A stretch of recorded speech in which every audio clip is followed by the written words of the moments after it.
Okay, now that I've got it figured out, I started going live a few minutes ago, and then I realized it was sideways, and that was weird. So I'm just going to wait a minute as I'm looking up a few things.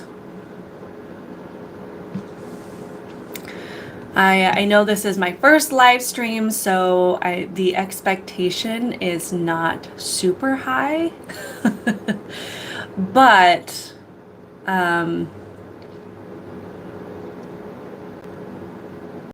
anyway, so once you jump on, feel free to say hi. I just had a few things on my mind today, and I realized I haven't done a live stream. I realized that there's just a lot going on all the time, and it's really hard to sit down and create a video every time an issue comes out. So I just like to sit down, and I like to hear comments from people. I actually really enjoy having discussions with people more than I enjoy just creating a video where it's just me talking. But but I it's just the way that things work right now. So I planned to have this start just a few minutes ago, but we went to church this morning, and we are usually done at about noon. What we ended up, so I was giving myself about an hour to get home and get things situated and get lunch for my kids and just kind of, review a few things, but we ended up not getting home until about 10 minutes ago. So I feel like I'm kind of flying by the seat of my pants right now, but I would love to hear your comments. I would love to hear any questions that you have, anything that you want to talk about. Let me know where you are watching from. I love that I see people, I've seen comments from people in Australia and in the UK and in Canada, and I love being able to talk to people all over the world. And it really blows my mind considering, I grew up in the 80s and the 90s, and the thought of being able to communicate with people all over the world would have been just, you couldn't have explained that to me as a kid. I could have never even fathomed what that would be like. So, hello from Ecuador. Oh my gosh, that is amazing. And I love that. I love that, we can just like chat with people that are just, thousands of miles away, and it's just an amazing thing. So definitely the internet it's a love-hate relationship. There's some really great things that have come from it and some really sad things that have come from it. So I'm going to give people a minute to jump on. Like I said, this is my first live stream, so my expectations aren't super duper high. I just wanted to kind of get a feel for how this goes, and I'm still learning about how I want my content to look on this channel, and what I want my videos to look like. I watch a lot of different commentators and how they do things, and my goal is to not copy what other people are doing. I don't want to just be in an echo chamber. I don't want to just be somebody that just repeats what everybody else is saying and repeats what everybody else is doing. It is my goal to actually contribute things to the conversation or bring up points that I don't feel other people are talking about. So I feel like there's a couple people on here, so yay me. If you could just let me know where you are streaming from. You're from Washington State, moving back to the States in September, probably Florida. My husband and we just moved to Texas with our family. We did bring our kids with us in that move. We moved here about 2 years ago from Colorado, but my number one choice was Florida. So I imagine coming from Ecuador, maybe that would be more similar to perhaps what it's like. I've never been to Ecuador, so excuse my ignorance, but you do get that sunny, hot weather with the beaches and the ocean, and a lot of diversity, a lot of culture there, which I think is amazing. But I wanted to go to Florida because I love Ron DeSantis, but it is really far away from where both of our families are. So we picked Texas, and so far it's been a really good move, but I'm jealous of anybody that gets to move to Florida. So, there's been a lot going on in the world, and like I said, I can't sit down and make a video over every single topic that I read. I just don't have the time. I wish this was the thing that I did full time, but I just started working full time during the week about 7 months ago. I've been a business owner for years and years, but with everything being so expensive, and my youngest is finally in school full time, so I went back to work, which has been awesome, but it severely limits my time for what I can do as far as a YouTube channel. And so when I do cover topics, I try to pick things that I think really need attention. And I know I talk a lot about these gender identity issues and gender ideology, but I think that it's just one of the most important things that we can be dealing with right now, because it does affect our kids. And it's something that, if we make a mistake or if we ignore it, it's getting out of hand very, very quickly. Ecuador is a bit too third world for me. The government is unstable. Yes. I completely can see that. And that's why a lot of people come to the US. They come to the most beautiful and free and prosperous state or country in the world, because of everything that we offer, because of the freedom we offer. And I hope that we can continue to preserve that and preserve the opportunity that America offers, that's unique, that you can't find anywhere else in the world. And that's why we have people, thousands of people every single day that are trying to get here, but you don't see that same stream out of the US to go to these other countries. And it's because even the people that see America as this negative place or as this oppressive place, even they don't want to leave, and they couldn't name a place that is better. So of course, we are welcome to all cultures and diversity, and it's a beautiful thing that we can have that here, and we can be diverse and live peacefully. So so that's going to be awesome. I don't know if I'm going to get a lot of people on today, but I did, I'll just talk about a couple things that I've seen. I know I've been talking a little bit about this subject of AI recently, and it's something that I'm just really fascinated with. And I had somebody comment the other day and ask, why haven't you been covering it earlier? Why are people not talking about it more? Like Elon Musk and other people have been warning us about this for years and years. And I understand that. I think something I tell my husband all the time is that there are so many things happening all the time. It is really difficult to focus on, or at least understand, everything that is happening constantly. I can only focus on so many issues at one time. So this is something that really, sorry. Let me make sure that this is running properly.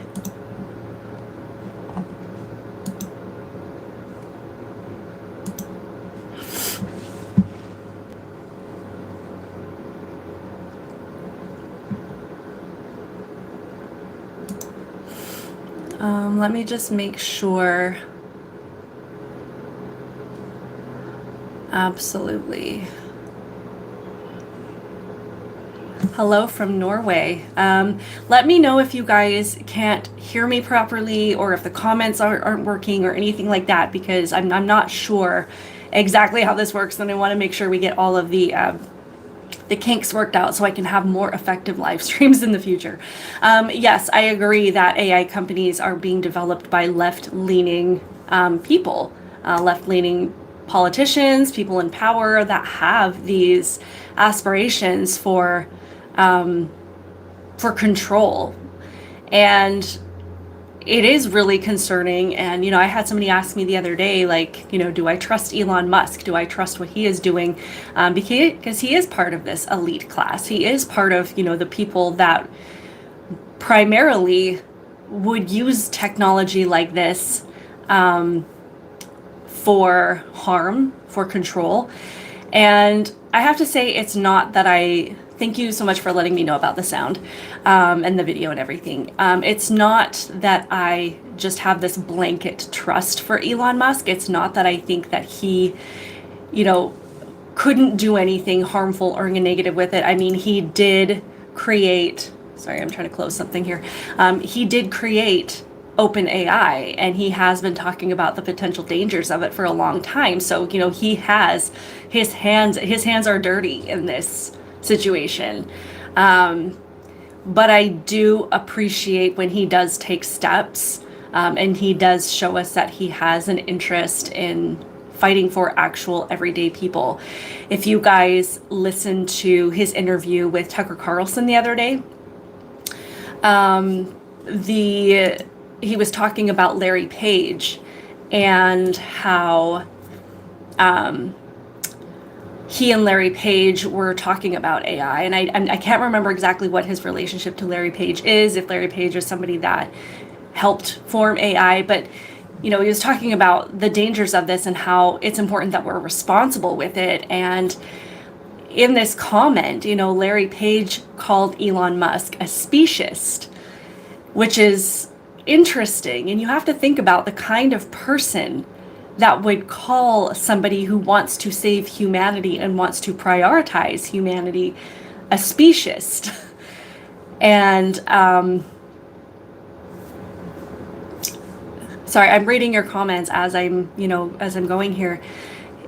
He does seem to be transparent. I mean, I recognize that Tesla was one of the companies that offered to fly women out of state to get abortions. When red states started cracking down on abortions and strictly limiting them, Tesla was one of the companies that said, we offer to fly any of our employees out of state. If they live in a red state, we offer to fly them out of state to get this procedure. And so I recognize that Elon Musk is not, this epitome of conservatism, but he does seem to appreciate what America stands for and the opportunity that we have here and how important it is that people are running things and that people are the priority. And did I see that AI has the potential to be this, the comments disappear as I'm reading them. So I did not see that. I have seen several articles talking about just the different things that people are creating. As I mentioned in my last video, we've got Chat GPT, we've got GPT-5, we've got Character AI, we've got Bard from Google, we've got everybody just kind of more concerned with having their piece of the financial pie and wanting to, be at the head of the game, and nobody seems to be thinking about the long-term consequences, what it is that we're getting ourselves into, and the absolute devastation that this thing could wreak. And I wholeheartedly believe that this could be something, of nuclear capacity. So it just amazes me, like, where we're at as a society. We don't seem to think in terms like long terms about self-preservation and about doing things that are actually for our own good. And let me know what you guys think about this as well. I heard Elon Musk talk about putting wanting to put this 6-month halt on the development of AI, or at least public access to it, until they could figure it out. And people have been talking about, from the outside looking in, this seems like it would be a really good thing. But at the same time, you would have to get China on board. You would have to get these other countries on board. And we know that that's not going to happen. So if we're pausing it here or putting restrictions here, is that going to be more dangerous? Because then, our enemy is going to be just to continue to develop what they have faster than we are. So I don't know what the right answer is. I am definitely not, you have to put guardrails.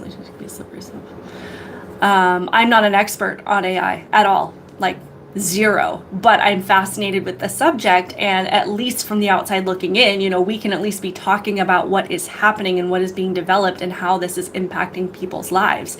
And as Tony just said, there are zero guardrails, and that's the problem. It's like we just dive into things head first, and then it's like, if something happens, we'll clean up the mess later. And it's like, is this a mess that we're going to be able to clean up? Is it something that we're going to be able to address and to rein back in?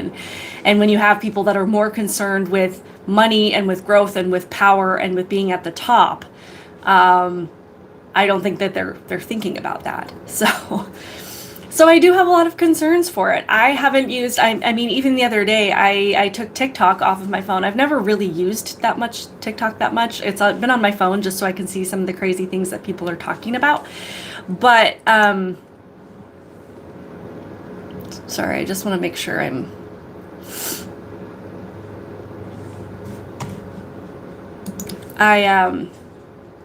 Sorry, I haven't used TikTok that much. It's not something that I have ever really been that interested in, but so I had no problem deleting it and, or deleting my account and just getting rid of it. But yes, when you asked, is it possible to, for ChatGPT and these AI programs to develop more realistic perspectives? That's what I've been reading.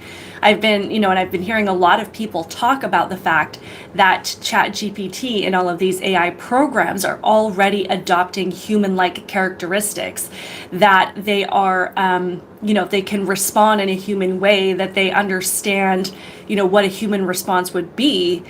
And, even Elon Musk said in the interview that it is being trained to be politically correct. And it also mentioned in my last video, when you ask, this guy went on there and asked it about this philosopher named Antoine de Macolet, somebody that has never existed. And instead of ChatGPT or this AI saying, this person doesn't exist, or being honest and saying, that there's no data about this person, a philosopher with this name, it just made a completely fabricated background of this person. It just on the spot. So that's a huge concern, that it's not going to be honest and say this data doesn't exist or this information doesn't exist. It's called hallucinating. These are called hallucinations in technology, where it's just fabricating information out of nowhere instead of saying this is not a real thing. So I wholeheartedly believe that this is going to develop very human-like characteristics. And there's also the, probably a conspiracy theory now at this point, but I don't think it's so much of a conspiracy theory, that it's going to develop to the point where it sees itself as more important and more powerful than humans. And that's the threat, where, it starts to go into this self-preservation mode at our expense. So I know that sounds like something straight out of a movie, but I think there's a lot of things over the last few years that have sounded like they come straight out of a movie. So I think anything is possible at this point. So let me know, have you guys used ChatGPT at all? Have you guys been looking into this issue? I know that I talk a lot more about cultural issues, and I talk a lot about this transgender issue because I think that it is huge. But this AI thing really just has my brain just exploding. And what I find fascinating is all of the videos that I am looking up on this subject, even from a couple of weeks ago, it seems like old news. The problem is government will try to regulate it, and we know once the government gets involved, we start losing liberties. Absolutely. And that's the biggest problem, because, even now we have people like Chuck Schumer and Joe Biden jumping in and saying, yeah, we're going to regulate it. We need to put regulations on this thing. And when we have this tech that's already demonstrating its capacity to just make crap up, we know that the people in charge that have already proven themselves to be dishonest about so many things are not going to regulate it in our favor. And I hope that more people can see that a lot of there's going to be a lot of biases in this tech. And I also had the thought, what does this mean for the mainstream media? Because the mainstream media is already dishonest. And right now we can look at them and say, well, we have information that contradicts what you're saying. We have evidence otherwise. I was reading a question. But, if the mainstream media can make a statement and then the AI is programmed in their favor, it's going to generate this evidence to back up something that they just said. And it's, I don't know how we're going to be able to differentiate between information that is real and stuff that has been programmed or that has been generated, to enforce this bias. So that's a huge fear that I have. And I told my husband the other day, it's probably a good thing that I have this obsession with buying hard copy books. I don't read books on a Kindle or anything. I always buy them, and I have this huge stash of books that I need to read. But, I don't know how else we're going to preserve information, especially for future generations, if everything that's factual is just slowly phased out. Do I think that it's going to become an AI nightmare for Detroit?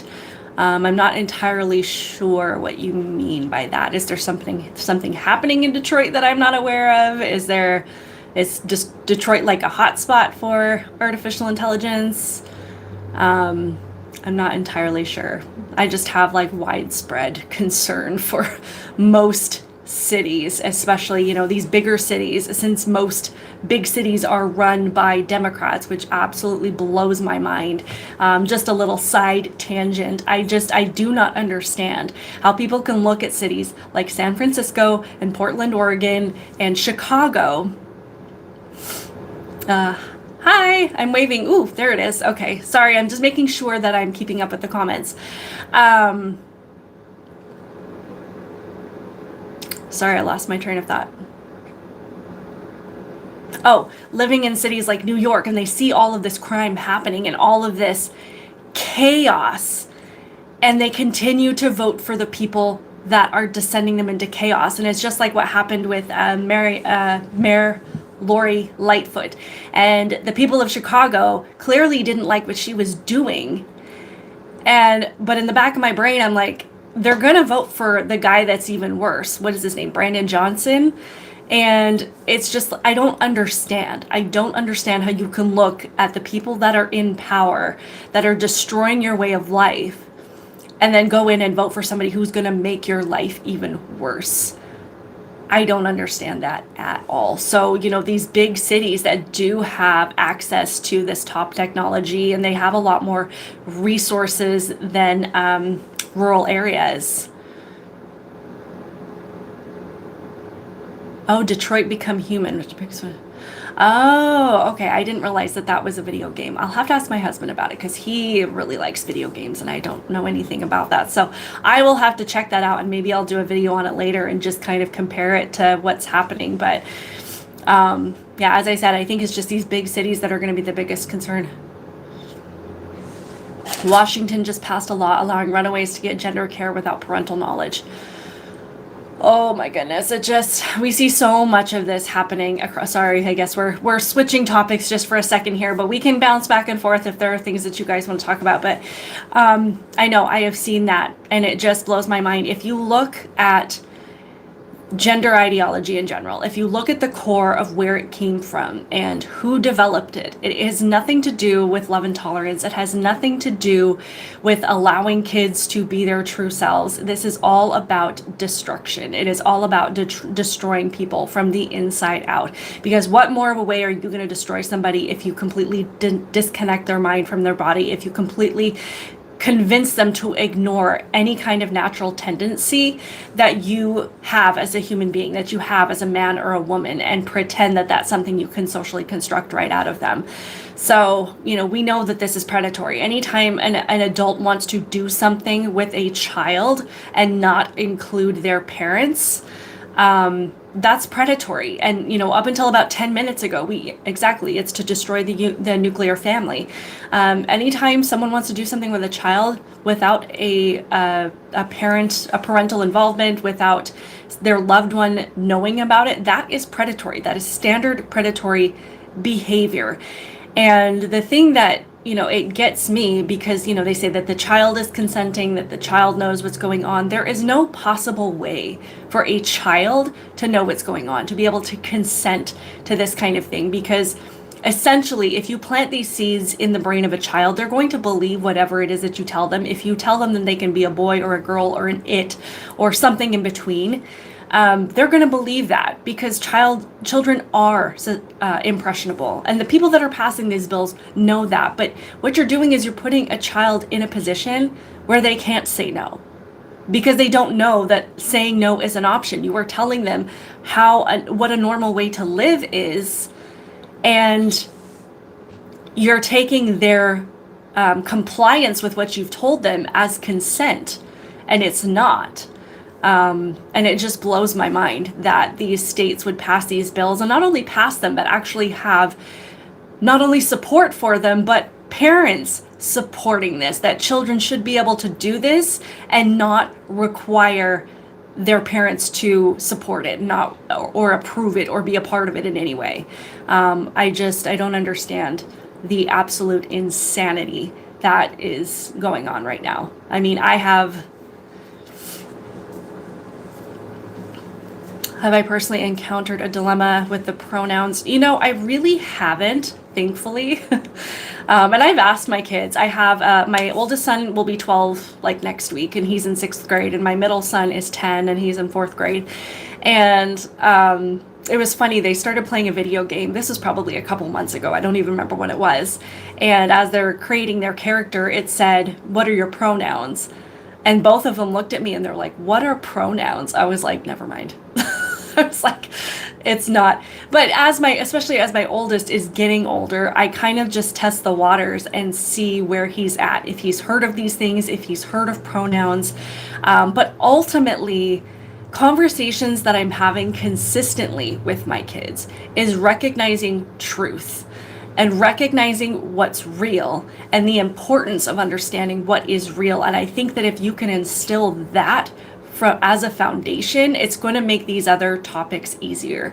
I worry more about my daughter. She's 7, but I know that this is something that can really affect girls, and I have no idea what it's going to look like in 5 years when she's 12, 13 years old. But I think it's really having those conversations about truth and the fact that lies are being used as a weapon. I talk to my kids a lot about how we, when I grew up in the 80s and 90s, we had a lot of these, just say no to drugs ads. And we talked about, not drinking and not smoking and not, and making decisions ahead of time to not do those things. And those were relatively easy things to avoid. And I've told them, like, your challenge now as youth, and yes, drinking, drugs, smoking, all of those things that, you shouldn't be doing, especially as a kid.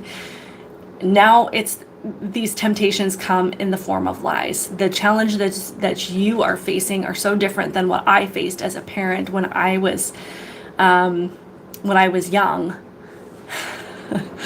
My mom just jumped on. She says, "Your parents were quite strict." Yes, my parents were very strict, but we had a strong foundation. We had, strict expectations. And I think that a lot of parents are failing their kids in that regard and setting boundaries and not, and being afraid to be the leader of their children. It blows my mind. Texas has not done as much as they definitely should have. I did see a piece of legislation that just passed I have to look at it, but the headline or the top part of the post said that it was banning pornography in schools. And that absolutely blows my mind. Like, why do we even have to have a conversation about banning porn in schools, making sure that our children do not have access to pornographic material? Like, this isn't a conversation that we should even have to have. And yet it is. And I love how so many people on the left say, well, so much for small government. As a conservative, it's something I don't want government involved in our lives. But when you force our hand, when you're trying to put things in front of kids that are harmful and dangerous, then you're forcing me to have to support a law to keep you from doing that. If we were all acting in good faith and we were all on the same page that we were not that long ago and saying these things were bad for kids, we didn't need these laws a few years ago, but we do need them now because somehow it has become this sign of being loving and inclusive to allow your kid to read a pornographic book from school. And if you don't want that in there, then you're the problem. Do I think that American society is becoming overly vulgar? I do. It really blows my mind because, and I'm not judgmental of people, but I do think like what we accept, what we put in front of our kids, or our lack of willingness to filter things that we put in front of children, or even what we put in front of ourselves. If you see, the songs by, what is his name? Sam Smith, the performances that he has done, where he's literally on stage dressing up as Satan. I mean, I think that answers that right there. I mean, it just, people don't seem to have any desire to filter things for themselves, to say, is this making my life better? Is this making me a better person? Is this, uplifting me at all? Or maybe it is a good thing sometimes to step back and, filter some of the things that you expose yourself to. And I think that, this is contributing overall to the mental health struggle that we have in this country, because people aren't setting a higher standard for themselves. They are not, looking at making sure that they're filling their mind and their heart with things that are good or fulfilling or uplifting. They're just kind of allowing themselves to be exposed to whatever the world says is normal, and they're not advocating for their own well-being. So yeah, I do absolutely agree that we've just become so vulgar, and it's crazy, and it's really sad to see.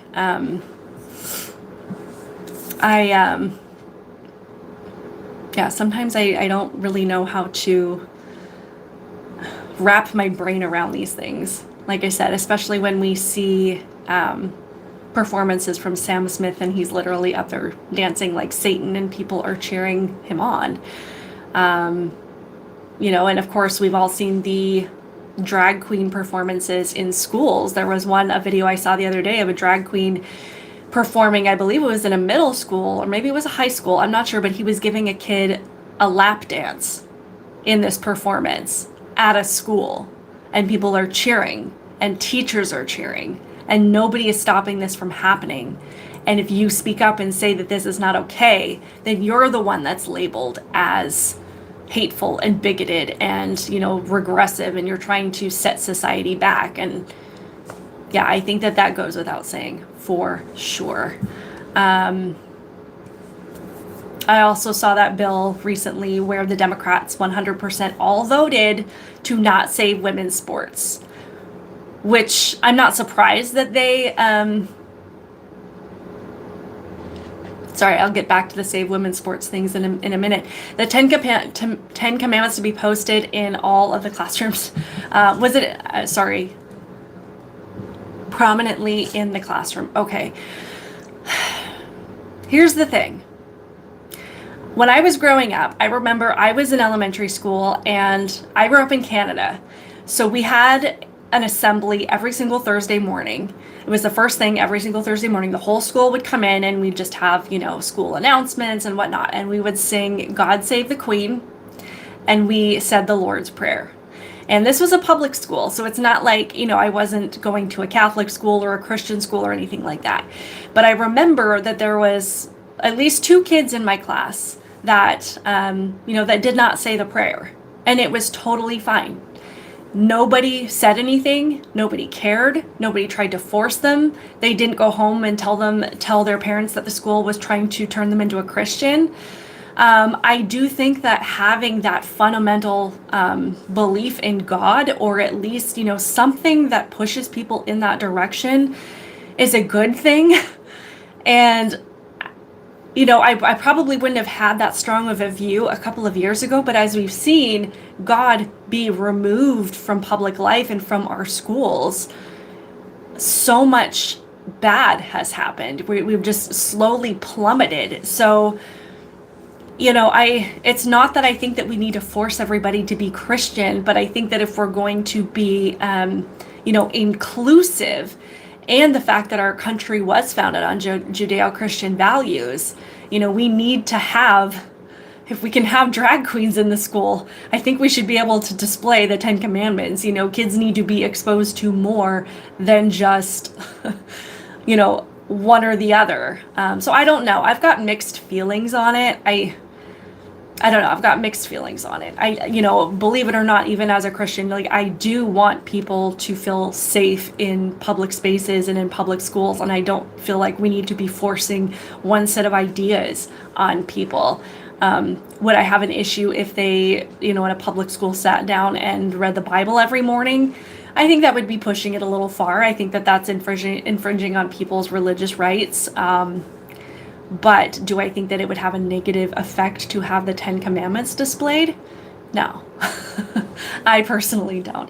Am I a dual citizen? Yes, I am. My mom is from Canada. My dad is from the U.S. So, they lived in the U.S. for a little while when my brother was born, and then they moved to Canada. And I have a twin sister, and we were born in Canada and lived there until I was graduated high school, and then I moved to the US. So yes, I have dual citizenship, but I am familiar with the immigration process because when my parents lived in the US, my mom being from Canada had to go through the immigration process here, and then they moved to Canada, and my mom being from Canada had to go through the immigration process to move to the US, and then they moved to Canada, so my dad being from the US had to go through the immigration process to go to Canada, and then they moved back to the US when I graduated high school, and my mom, I think 20 years later, is still going through the immigration process. So, so it's not... So when I see all of these immigration issues, there are people that are still dealing with this stuff in the correct way, and it's not easy, and it's infuriating to see, so many people just be able to walk across the border and get all of these benefits. The 10 Commandments are pretty much rules that anyone can follow. I agree. I agree. That's why I say, I don't have a problem with them being displayed. I don't see any issue with having the 10 Commandments to, they're basic rules and basic laws, and even just walking by and looking at them, you're not going to suddenly, run home and tell your mom that you want to get baptized. It's just, basic human decency, essentially. So like I said, I have mixed feelings about that, but yeah, anyway, back to the Canada thing. It's interesting because I still have a lot of family in Canada, so I hear a lot about what's going on up there too with Justin Trudeau, the worst prime minister ever. That man is such a tool. And it is, it's just wild to see how tyrannical it has gotten.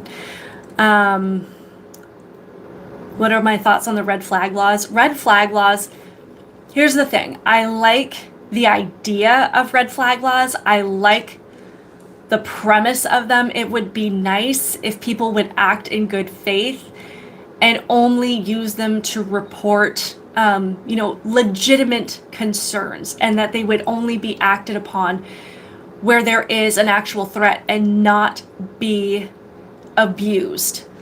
But we have seen people, especially, COVID displayed the worst of humankind. And if people, didn't have a mask covering their nose or weren't following every single rule, people were all too happy. They were looking for reasons to report their friends and neighbors. And so, like I said, I would like to think that we could have something like red flag laws to keep guns out of the hands of people that are truly unstable or are truly a threat. But there's just so much room for abuse and to be used incorrectly and to be, exploited for, revenge or vengeance or anything like that. I mean, just a little side note about me. I'm somebody, I love true crime. I listen to a lot of true crime. And I was listening to a story yesterday about this mom that unfortunately murdered her little boy. But listening to the whole story, this woman was just so clearly unstable, and numerous reports to the police. She had borderline personality disorder. Not to say that people with personality disorders are all criminals or they're going to do these things, but she had so many instances that clearly this woman was not in her right mind, and she had intent to harm. And she was able to get a shotgun and kill her child. And those are the kind of situations where it's how was she able to purchase one? How was she able to get one? Because, I think that, we need to have criteria of some kind, especially when it comes to mental illness. But again, that's also something that leaves room to be abused. So it's who sets the standards for mental illness? But there are times when we see it when it's that is definitely a situation where somebody just should not have been able to purchase a firearm. So, yeah. What are my thoughts on legalizing marijuana? It's interesting. You guys want to hear a funny story? So my other business that I've been doing for 12 years is I do makeup and hair for weddings. And I also do makeup and hair. I used to do a lot more production work. So I think in about 2013 or 2014, Rachel Maddow came to Colorado to promote the legalization of marijuana. I believe at that time it was just the medical legalization of it. It wasn't recreational yet, I think. I'm not sure. And her production company and NBC Universal called me and asked me to come do makeup for Rachel Maddow. So I went there and I, did her face and sat and talked to her. And then I went up, they were doing it at this restaurant and it was kind of up on this balcony and they had all these people there that were supporting this new legislation. And I'm just standing there like, I am the only conservative here, I guarantee it. It was so awkward. And I mean, 9 years ago, 10 years ago, that was totally fine. I mean, I didn't feel like I was unsafe. But this day and age, if that, being the only conservative in a crowd, you would probably get severely injured, which is really, really sad. But so, I remember when they passed these things and they started passing the legalizing at least medical marijuana. And I've known people that have benefited from things like CBD. I have an aunt who's actually in Canada and she's got a lot of medical issues. And she, I believe that she has used some CBD products and they have helped her with some pain relief and things like that. So I'm not totally against it. I think it's the recreational thing that I have an issue with. And it's not even so much just about the marijuana. It's the fact that this seems to be what we have been talked about in being a gateway drug, and that it really, the places that have legalized it have then gone on to legalize other things that are far more harmful. And when I look at Denver, I moved to Denver in 2008 and I moved there because it was just this beautiful city and I loved it. And I fell in love with the environment and the scenery and, it was amazing. And I saw this city just absolute descend into decay, and it's not, from what I know, it's not as bad as places like Portland and San Francisco, at least not yet. But, it turned into this place that I didn't even recognize. It was dirty. There were people, like tent cities everywhere. There was a lot of homeless problems, people pooping on the street in front of businesses and store owners not being able to do anything about it. And I'm not saying that that's entirely attributed to marijuana, but, I think that it contributes to it, because when people realize that this thing is legalized there, it brings in people, it brings in a certain type of people. And I don't want that to sound terrible, because I'm not saying that everybody that uses marijuana is bad. I'm just saying that it does tend to attract people that don't tend to have a lot of ambition in life, or aren't doing, making the best choices. And then, like I said, more legislation passes to make more of these things legal, and talking about, safe injection sites and, refusing to pass laws to keep people from camping on the street. So it just kind of has this compound effort. So, I'm not necessarily against the legalization of, using it medically, but when it comes to recreationally, I haven't seen a lot of good come from that. I think someone asked me if I see a lot of the Democrat-Republican split in my everyday life. Sorry, my newsfeed is a little bit slow on the questions. Not so much. And I think that that's something that gives me a lot of hope, is the fact that when I go out into everyday life, that what's happening on social media is not real life. There are people that are out there and we're all just living our lives. In fact, our neighbors that live across the street from us, we live in Texas, just outside of Fort Worth. And our neighbors across the street are Democrats, and our kids are the same age. And my daughter and their youngest daughter are really good friends. So my daughter comes home sometimes and tells me about things that their family has talked about, or, their older daughter will come over with her little sister and play here sometimes, and has said things to my husband about climate change and about, humans ruining the planet and all of these things. And it's really interesting. They're very nice people and we haven't had any conflict with them, but it's nice to be able to, be friends and have neighbors, and we have differing views and we're not at each other in the way that you see on social media. Sorry, that hair is bugging me. But it also depends on where you live, because I notice it a lot more when I go back to visit family in Colorado. I definitely feel more on edge, especially, even towards the end of COVID, when mandates were lifting and people were still wearing masks there, but they weren't wearing them here.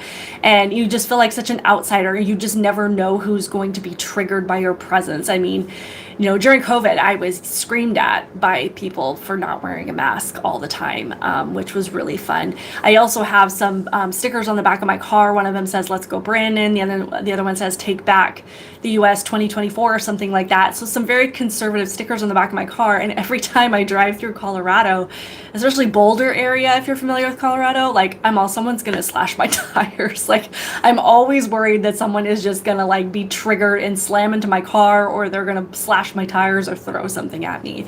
So I think it really depends on where you live. I think Texas is a little bit easier to deal with, because even if there are differences, people seem to be a lot more like live and let live. Like we can have differences and it's okay. And again, probably depending on where you live, but those people are driving under the influence just like alcohol. It adds more chances of DUI, and it does lead to other drugs. Sorry, I'm reading the comments from my computer screen because they're not popping up on my phone.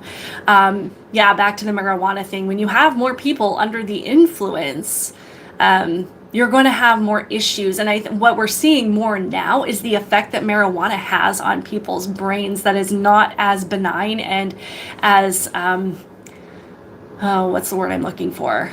It has more effects than what we originally thought. And I think especially long-term consequences. And I think that we're going to see that as well with the young people that are vaping now. We're going to see the long-term consequences of, them being told that this is something that's relatively safe and it's not going to affect them long-term. And then we're finding out that, this is going to damage your lungs, that even vaping, even though it is better than smoking, that it doesn't come without its consequences. So, yeah. So as far as like the legalization of marijuana, like I said, I just haven't seen anything positive come from it. I haven't seen anything really good. I mean, and I'm not trying to restrict your rights and your freedom, but, as conservatives, as people that want to see the society be a better place, truly a better place, not just talk about it like the left does, but truly a better place, sometimes we do have to think about like what are the bigger impacts here, or what kind of restrictions do we have to have on it so that it's accessible to people that need it, but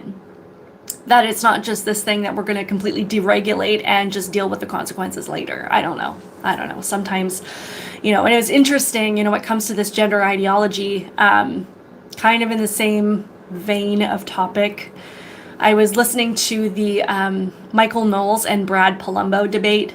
I listened to it yesterday. And it's interesting because a point that I hear a lot of the left bring up when it comes to this thing is, conservatives are trying to regulate this gender affirming care, which there's no such thing, but they're trying to regulate these things and trying to, restrict people's access to these things. And it's like so much for small government. But when it comes to this care, it's not really care. We have a responsibility to look at something and say, what is the harm that is being caused? Is it something that is being abused? And when you see people that are using it to harm children and using it to harm families and using it to split up families and using it to separate kids from their parents and using it to substitute education for activism, and it's just infiltrating every piece of everyday life, then it does become our responsibility to step in and say, this needs to be cut back in some way. This needs to be regulated. We need to take responsibility for this, or, because it's causing widespread harm. So you guys can let me know what you think about this, but I don't think small government means no government responsibility whatsoever. When we see something that is spreading like a cancer and having a negative effect on people, then we need to step in and look at it and say, okay, how do we scale this back? How do we actually protect people from it? So let me know if there's anything else you guys want to talk about. I don't know if you guys saw that Matt Walsh's channel was completely demonetized this week because he was talking about Dylan Mulvaney, and apparently Dylan Mulvaney is the only person on YouTube that YouTube protects. So I actually I've had 2 videos now completely removed from YouTube. Because apparently one of them I wasn't even really talking about Dylan Mulvaney that much. He was just in my thumbnail. But I guess if he who shall not be named, my husband suggested that we start calling Dylan Mulvaney Voldemort because we can't talk about him. But YouTube is essentially removing videos that talk about him, demonetizing people. striking people's channels. So I am going to try to shift some of my focus more to Rumble and to get more in the habit of using Rumble.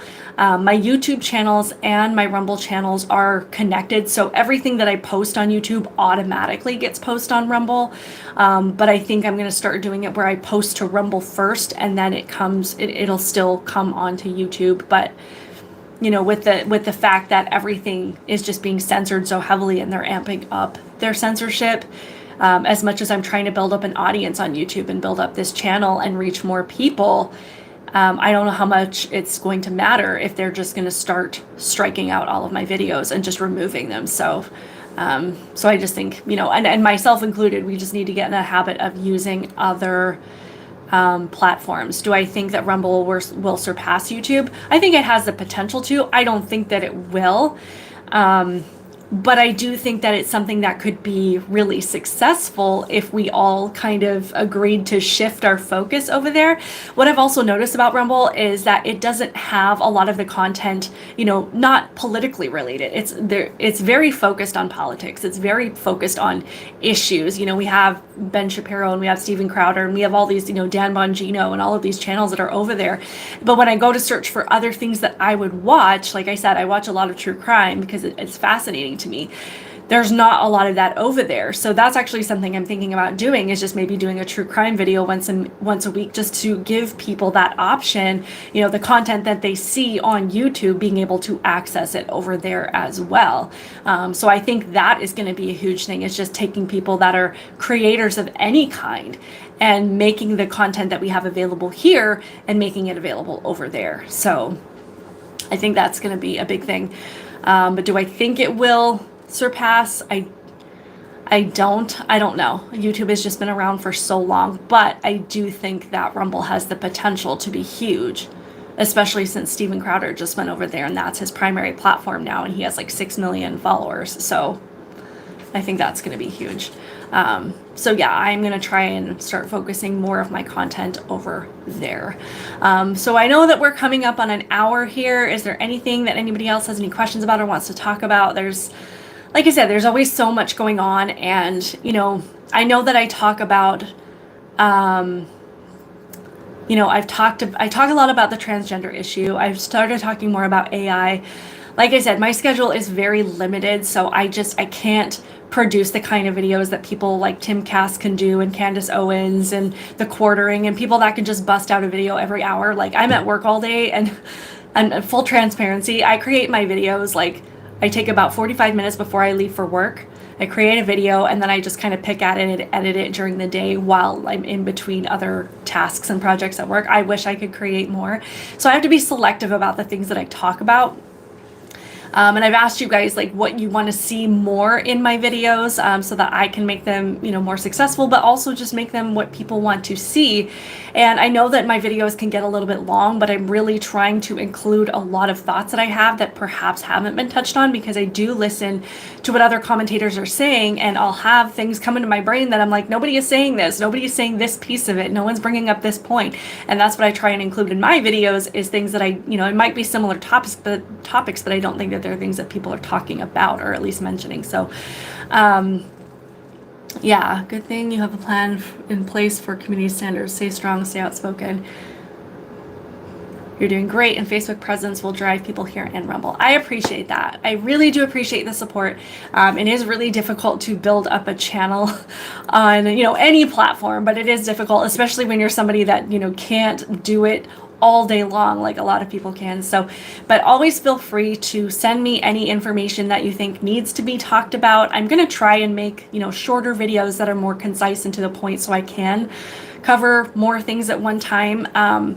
But, I'm doing the best I can, but I really enjoy doing it. So I appreciate the support, and I'm just going to keep talking, because I know that we need more people to speak up. And I know that a lot of people are just afraid to say anything, and not only say something, but to make their face visible and, to let people know that it's them. So boycott Bud, very important. Yes.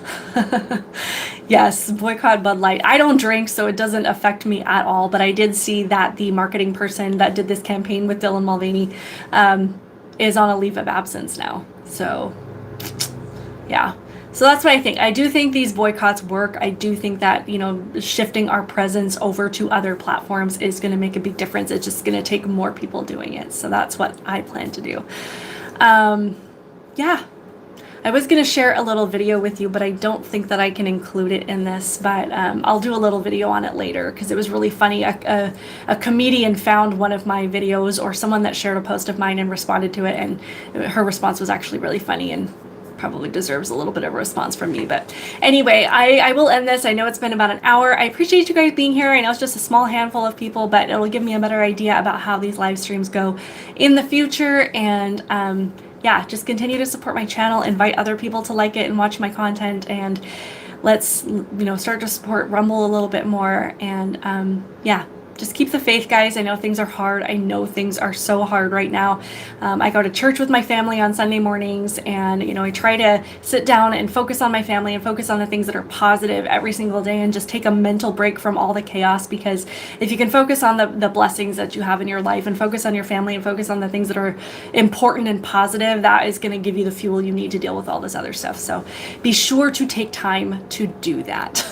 All right, I'm going to end this. Thank you so much for joining me, and I will see you guys next time. Bye.